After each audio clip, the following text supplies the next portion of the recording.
All right. I'm excited to be talking to you about how to win. All right. The science of winning is something that has been very well documented and studied recently, but there's a couple little things that I think kind of gets lost in translation. One thing in particular that I want to talk about today. So excited to kind of go through this with you. And, when it comes to winning at life in general, it's really just about continuous improvement. And a lot of times we'll talk about the 1% rule. And I'll get into this a little bit later, but it's so easy, I think, to make one crucial mistake anytime that we are trying to get better at something.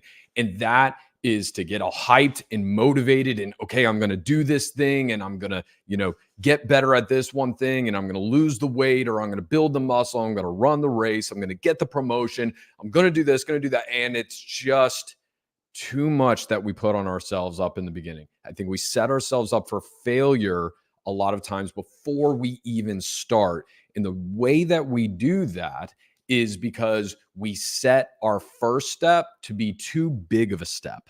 I think that's one of the most crucial mistakes that so many people make on their journey. They say, I want to run a marathon, but I've never ran before. Okay, well, this week I'm going to run a mile each day. Well, no. That's too big. That's too big. You're kind of setting yourself up for failure. It's like first you need to go buy running shoes. Then you need to talk to somebody about what it's like running all the time.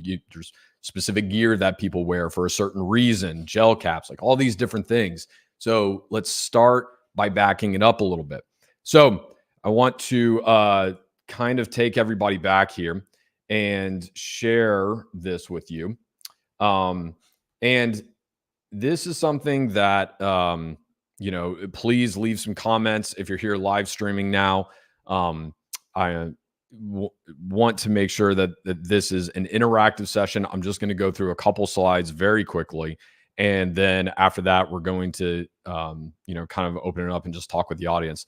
But what I want to do is go through, if I can actually get this thing to show up. There we go. I want to talk about this guy right here. And if you're listening to this, there's a picture of a young guy playing basketball. Some of you might recognize him. Well, this is Kobe Bryant. Kobe Bryant when he was in high school. And on the left here, what I have is an actual scouting report that somebody wrote about him. A very reputable scout wrote this about him when he was looking to come into the NBA. Ball handling is questionable. He's not ready for the rigors of NBA life. Doesn't have a true position because he kind of played all five positions a little bit. He was, that in-between size. And they were like, he kind of plays all the positions, but he doesn't really play like one position great. He does them all kind of okay. They said his shooting isn't effective enough to be a guard, which was kind of the position that he leaned into the most, and is good, but not great. So these were some of the things that they said about Kobe Bryant. And at the time, if you listen to some of his, interviews, they weren't completely wrong. It wasn't like they missed it. They had a pretty decent assessment of where he was. Well, this is the end result of Kobe Bryant's unbelievable story career, which has him arguably on the Mount Rushmore of all the great NBA players of all time. 15-time All-NBA team, 12 All-Defensive team, 4-time All-Star champion, 5-time NBA champion, 2-time scoring champion, holds 39 NBA records. I mean, the list goes on, okay? And how did Kobe go from this to that? He did it in his self-described manner through continuous improvement. So what does that mean? What is continuous improvement? This is the things we talk about, stuff like this. We talk about, that all the time, right? The thing that Kobe Bryant was focused on was winning. And if you're watching this on YouTube or live, you can see this. It doesn't matter if you win by an inch or a mile. Winning's winning. Love Fast and Furious movies. Got a little insane when they started going out to space, but it is what it is. This is what Kobe was focused on. He wanted to win, and he knew that just consistently getting better little by little was how he was going to do it. He talks about his summer and going, okay, I knew I had to work on my jump shot. So that, off season, I was just focused on the jump shot. The next season, jump shot was a lot better, but I noticed toward the end of the season, the ball was on target, but it started falling short close to the end of games where I had played along or later in the season. So I realized the problem wasn't my shot. The problem was my conditioning. It was my legs specifically. So I did a lot of weightlifting and strengthening my legs so they wouldn't get as tired during games that year. And it was just dissecting little intentional things and getting 1% better all the time. So he said the mindset isn't about seeking a result. It's more about the process of getting to that result. It's about the journey and the approach. It's a way of life. I do think that's important in all endeavors to have that mentality. RIP Mamba. I love it. So some of you may have seen this chart before. For those of you that aren't watching or listening to this, this is a 1% better every day versus a 1% worse every day mentality. And what you see is when you get 1% worse every day for a year, basically that takes you pretty close to zero. I mean, you're right at where you were. You don't really see much of a difference at all, but there is definitely a slow and gradual decline. But when you're getting just 1% better every day, what happens is there is a bell curve to where things kind of stay flat, kind of go up, and then boom, all of a sudden it skyrockets. One of the things that I actually noticed this in is I used to teach guitar lessons to people. And there would be this moment when you would be teaching people certain chords and rhythms specifically. And they would practice it, and the rhythm was forced, and it never was really on. And then all of a sudden, something would click, and you would see it. And then there would be exponential growth in their skills with guitar to the next level because it's like, oh, I can feel it now. Like all of this grunt work and making these things that were, following this metronome and feeling robotic. Now it's like, it's just in my head. It's in my body. It's all working together. It's seamless. And that's where that bell curve really starts to kick up. But again, we've seen this before. We've heard people talk about this before. Get 1% better every day. Okay, Stephen, that's great. What does that mean? What does that mean to get 1% better? How do I get 1% better? All right.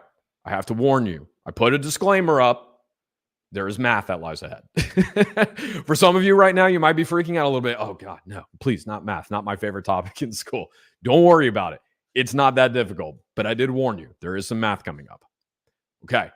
A lot of times we focus on the fact that we have 24 hours in a day. Well, first off, any calculation that's focused on 24 hours in a day is wrong because we're sleeping for some of that. So that doesn't count. Sleep is very important. We do not want to negate that. So I take out in these kind of calculations, the 24 hours, aka 8 hours that we should be sleeping and make it 16. So we have 16 waking hours in our day. Okay. So 16 hours times 60 minutes. And I just realized I did the math on this entire thing wrong. I forgot to divide it. So the 16 hours times 60 minutes, you put that at 1%, and what do you get? You get 9.6 minutes. That means there's 960 minutes in a 16-hour waking day. That works out to be 9.6 minutes a day. So if we get ambitious and we round it up, that comes out to 10 minutes. So getting 1% better comes out to 10 minutes a day. Okay, that doesn't seem like a lot. I mean, that's feasible. I feel like I can do that. Can you stack some small wins with just 10 minutes a day? Can you find that in your overly busy schedule? Yeah, of course you can. If it's really important, if you really put your mindset to it. But okay, now I got you. I hear you. Now you might be sitting there going, well, Stephen, is 10 minutes enough really to get better at anything? I mean, it's 10 minutes, right? So now it's like we might be looking at this from the opposite direction. We may no longer be going, okay, yeah, no, I can see how I can get, better 1% every day. But like, is that really going to move the needle on anything? Yeah. Well, let's see. What can we get better at with just 10 minutes? I looked some things up. Did you know one of the number one causes of injury as you tend to get older tends to be the fact that you hurt something because you simply just don't stretch? Well, 10 minutes a day of stretching can prevent lots of injuries and lots of medical bills. That's pretty crazy.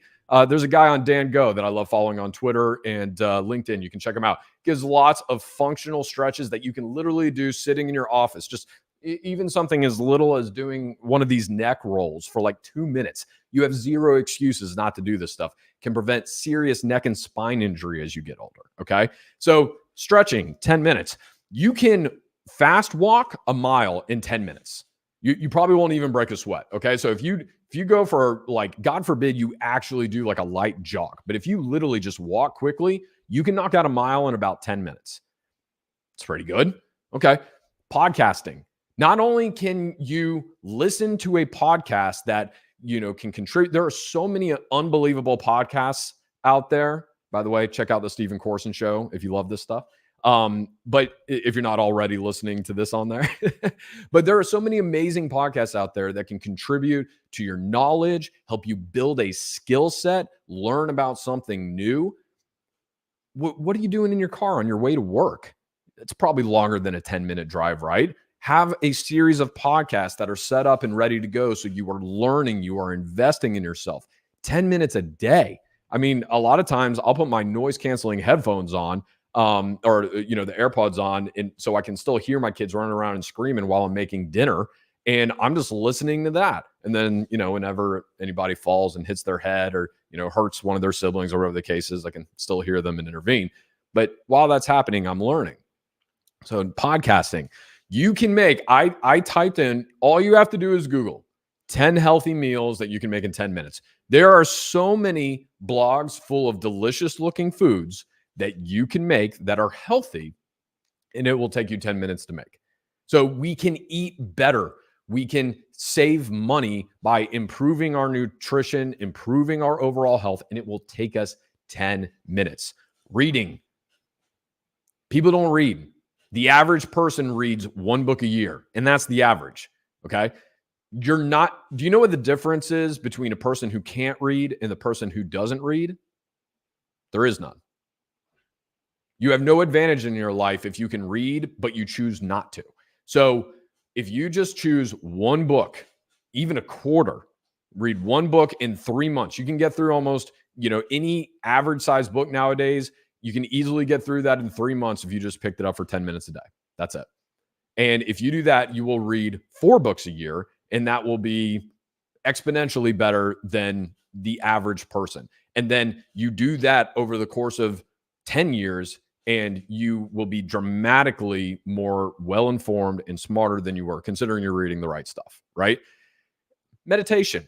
It's a great way. And if you don't want to do the yoga pose, and you know what, guess what? I meditate. I don't sit here like Crouching Tiger, Hidden Dragon, or do anything fancy. I literally just go and I sit down on my little blue couch back here. I have my phone far away from me. It's turned on silent. I'll actually turn on a timer for a few minutes so I don't have to wonder when I'm done. And I will just sit there, just quiet my mind. And when I do that, and when I'm trying not to think about anything, the flood of things that I need to do, that I remember, like great ideas that just rush into my head because I gave myself a tiny little bit of space to actually be distractionless for a little bit. It's incredible. I usually keep a pad and pen right next to me. So when these things hit my brain, I can just write them down real quick so I don't freak out about forgetting it. And then I get back to just trying to clear my brain a little bit. Okay. These are all things that we can do in 10 minutes a day. It just takes intentionality. Now, here's how you take it to the next level, though. These are all great. These, in and of themselves, though, are not going to be the thing that make the greatest impact. Okay. And this is what I'm going to leave you with. This is a simple little process, I think, on how you can take that 1%, that 10 minutes a day, and you can use it to really move the needle in your life. One, you have to identify something important. So in my mastermind, I work with people on objectives. These are 3-year goals. So we are looking 3 years out. You only get 3 of them. And it's, what are you going to dedicate the majority of your time, money, and energy to over the next 3 years to accomplish? Whatever those huge goals are that we have, our objectives, we like to map it all the way back to things that we're going to be doing this week. Well, if you can think of even something that you are trying to get done on an annual basis, it's like, hey, this is an annual goal that I have. Okay, great. Back it up to this week. and go, what am I trying to do this week? What is something important that I can be doing right now that moves the needle to that goal? So, first, you have to identify it because it has to matter. Otherwise, you're not going to do this consistently. Second is use the PACT framework to set a goal. We've been lied to, and everybody wants to talk about SMART goals. Okay. If you haven't heard of that framework before, SMART stands for specific, measurable, actionable, forgetting the R right now, and then time bound. So you can look it up. It's a very popular framework. SMART goals have one specific problem with them. They usually involve setting a goal, even though it is a good goal and a good way to do it. The problem with it is normally the goal that you set with a SMART goal has external factors to it. The reason I like the PACT framework better is because PACT stands for purposeful, actionable. The C is the big game changer. It stands for continuous, and then the T is time bound. So it's similar, but there's one crucial difference. So a SMART goal would be something like, I'm trying to get to 10,000 followers on LinkedIn. Okay, I am. I'm a couple away. Go follow me so I can hit 10,000. But if I say I want to hit 10,000, people by, June 30th, okay, that's great. That is a good goal. It's time bound. It's all these other things. But the problem with that is I can't directly control every single element to getting to that goal. There are things that are outside of my control that, algorithm changes. It could be, my, certain schedules or whatever the case is, or, there's a ton of different things that are outside of my direct control that could prohibit me from getting to 10K. But a PACT framework is different. Knowing that I like actually using SMART goals for long-term goals. I like using SMART goals for like the 3-year objectives. So I'm not saying like SMART's the worst thing ever or anything. It's not. It's good. I actually like it for the long-term stuff. But for the short term and what I'm trying to do now, that's why I like PACT, because it's focused on actionable and continuous things. So if I know my long-term goal is to get to 10,000 followers on LinkedIn, well, then the PACT framework would be setting up a goal like I'm going to post twice a day for 7 days a week. Okay, that is something that is 100% within my control. If I fail at posting, it's only twice a day for a week. It's only happening because I failed. There are no external circumstances that can, outside of, the world coming to an end and the internet getting blown up, right? Outside of that, there's nothing that's going to prevent me from hitting that goal. So it's just it's the difference with abs. Instead of saying, hey, I want to get 6-pack abs, there's a lot of different factors to that, right? But what I can control is I'm going to do 30 crunches every single day. That's PACT. All right. Set aside 10 minutes each day to do this. Like I talked about in the beginning, a lot of times when we're looking to do this stuff, we set our sights too big. We want to do things that are too much of an ask. So set aside 10 minutes each day. And if you can't accomplish a small win that you can stack quickly over the course of a week, it's too big. Simple as that. That's why I love 10 minutes. I think eventually you're going to want to do more than 10 minutes. But in the beginning, we should do 10 minutes. You want to stack small wins and you want to stack them fast. The reason that's powerful is because we get really motivated, but motivation fades. And what we want to do is take that motivation and transform it into discipline as quickly as possible. Well, the way that we do that psychologically and behaviorally is by doing a couple little easy things really often, really fast. And then all of a sudden it starts to become more of a habit and we start to really love it. And then we want to do more of it. And then momentum becomes discipline. That's how we do it. Okay. The next big thing, tell 2 people for accountability. Accountability is a key part of all the programs that I do with the True Wealth Experience. My design mastermind is built around accountability to help people get where they're trying to go and to accomplish their goals. And it is across the board the number one way to ensure that you will hit your goals in anything that you do. You have to get accountability. If you are serious about something, but you do not have accountability on it, you are not serious about that thing. Simple as that. Okay. And then the last one, like I said, make your first step small and fast. If you say you want to run a 5K and you've never ran before in your life, don't make your first goal to go out and run a mile each day this week. Make it I'm going to go to the shoe store and buy running shoes.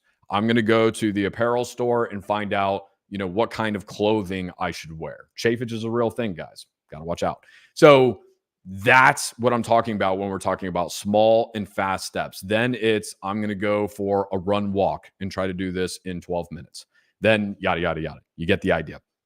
So take these 5 steps, apply it to something in your life. This could be personal, this could be professional, whatever it is, and use these 5 ways to get 1% better at anything that you do. When you do this, you will notice that give it a little bit of time and you will start to separate yourself from your peers in whatever area that you choose to focus on. The continuous aspect of this, the actionable aspect of this, the accountability will create an environment for you to where you will not be able to fail unless you choose that you just don't want it anymore. And that's it.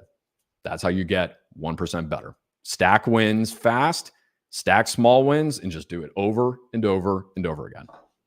There we go. All right. So went a little longer than I thought I would on that. Sorry, everybody. I've got 8 minutes left. This has been a lot of fun. Christina, I see you on here. You love podcasts. Currently at the park with my kid. Just finished one entrepreneur podcast. Jumped on LinkedIn. Listening to Steven, always learning. Yes, you are. And that's one of the reasons why you crush what you do. So love chatting with her. So if you're watching on YouTube, you're watching on LinkedIn, post a comment. Let me know what you think about this. Share some wisdom with the crowd. Is there something that you are doing to get 1% better at anything? And I would love, to hear some specifics as well. If there's anything that, hey, I was trying to get better at this thing and I did this and now I'm kicking ass and taking names. Look, we are here to all learn from each other. I am not the guy with the answers. I had somebody tell me just recently, or they asked me, they were like, okay, so with what you do, you're a life coach. And I didn't mean to, but I just kind of laughed at him. I was like, no, I am not a life coach. And it didn't mean to come up exactly, the way that it did. But what I was really trying to get at and communicate to them was the fact that I don't have my life that well things to where I mean, right now, a perfect example. Me and my wife are scrambling this morning. I have a big launch today for the Design Mastermind. Really excited about it. We're relaunching the format to it. I've been working on this day for months, almost a year. Getting this done. Really excited about it. Daughter's throwing up in the middle of the night, right? Like, what are you going to do? My wife works in medicine. It's kind of hard for her to get off sometimes because of all of her patients, all these things going on. We're scrambling. Grandparents are unavailable. It's like, what in the world do we do? So, just this morning, I'm running around with a chicken with his head cut off. We did not sleep well last night. I hope the dark circles under my eyes are well hidden due to the great lighting I have in here. And man, it has been absolutely brutal for the past few hours. This is 90% caffeine. Everything that's happening right now. 10% me, 90% caffeine.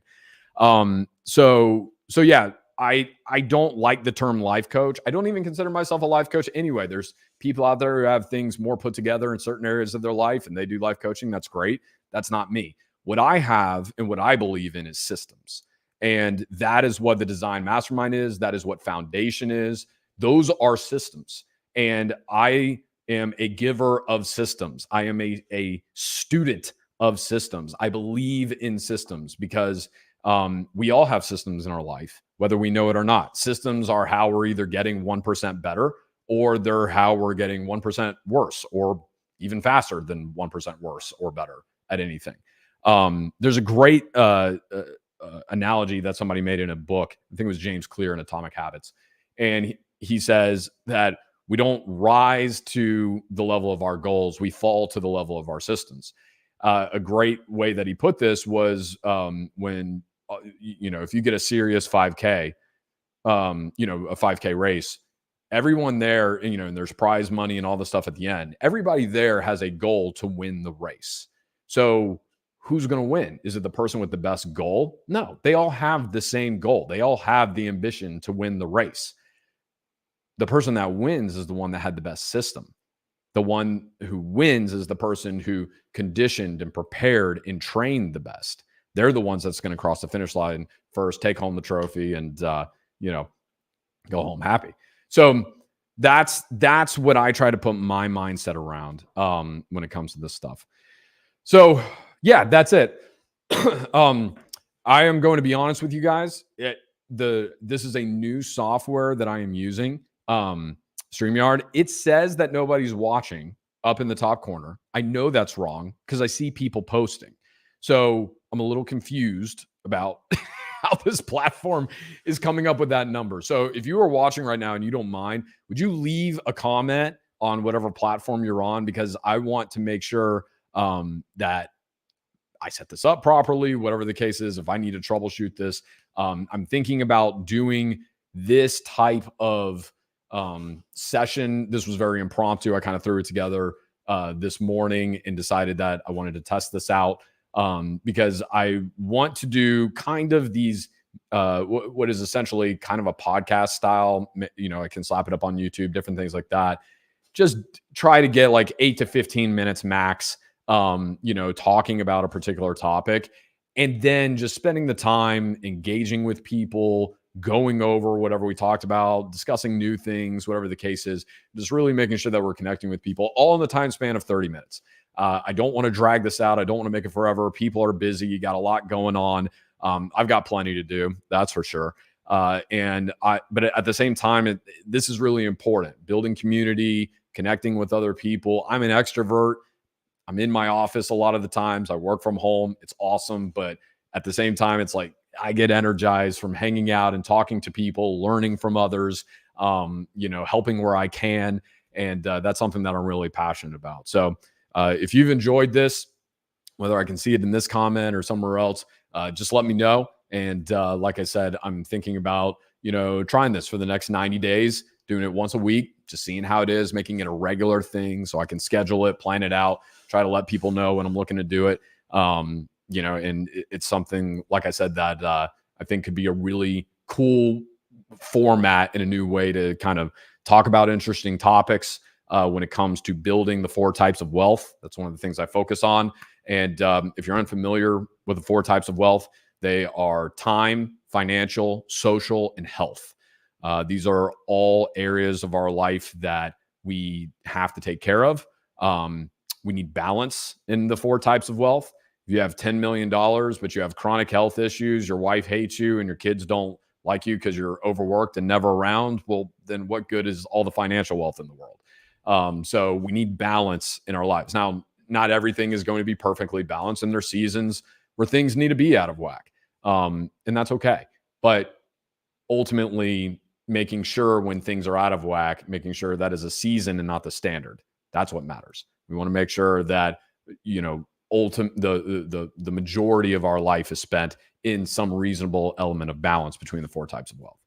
So, all right, with that being said, it is 11 o'clock. I have a big kickoff coming up in an hour for the new format of design. Super excited about it. If you've been watching and want to check it out, shoot me a DM, let me know, and I will send you the invite. If not, you'll hear plenty about it in the coming weeks. But yeah, I'm super excited about it and ready to roll. Thank you guys for joining. I hope that you took away just one little nugget that can help you get 1% better and get out there, stack some small wins.